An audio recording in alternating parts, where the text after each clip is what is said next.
પત્રિકા કાંડ વિવાદ બાદ આપ સીધા દ્રશ્યો જોઈ શકો છો। હાલ પાયલ ગોટી છે તે વકીલો સાથે ફરિયાદ કરવા માટે જઈ રહી છે। આપણે પાયલ ગોટી સાથે વાત કરવાનો પ્રયત્ન કરશું। બેન, ફરિયાદ આપવા માટે જઈ રહ્યા છો, શું છે? કોની વિરુદ્ધ ફરિયાદ કરશો? પોલીસ શું હાલ ટીમ છે વકીલની સાથે, શું છે? વકીલની ટીમ છે।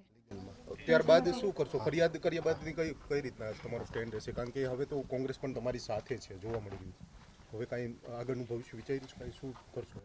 પહેલા પોલીસ વિરુદ્ધ ફરિયાદ કરશું, પછી આગળ જોઈશું। લાગે છે તમને ન્યાય મળી જશે? કારણ કે આ હા આટલું બધું હા થયું છે। મળી જશે બેન, જશે। તમારા સીસીટીવી એક પણ સામે આવ્યા છે, તેમાં ક્યાંક તમે કુરિયર કરતા જોવા મળ્યા છો। એ તો મેં લખાવેલું જ છે પોલીસને નિવેદન કે હું ગઈ હતી કુરિયર કરવા। અત્યારે કયા કયા પોલીસ કર્મીઓ છે, નામ કઈ ખ્યાલ છે કે?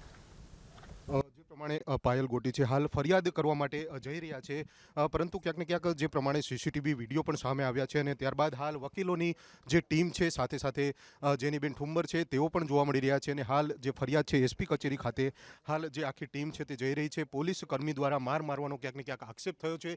આક્ષેપ બાદ હવે જે પોલીસ ફરિયાદ છે તે નોંધાવવાની તજવીજ છે તે હાથ ધરવામાં આવી રહી છે। હાલ તો પાયલ ગોટીના જે ઘર છે ત્યાંથી પોલીસની ટીમ છે, વકીલોની ટીમ છે સાથે ગઈ છે અને હવે એસપી કચેરીએ ફરિયાદ છે તે નોંધાવવામાં આવશે।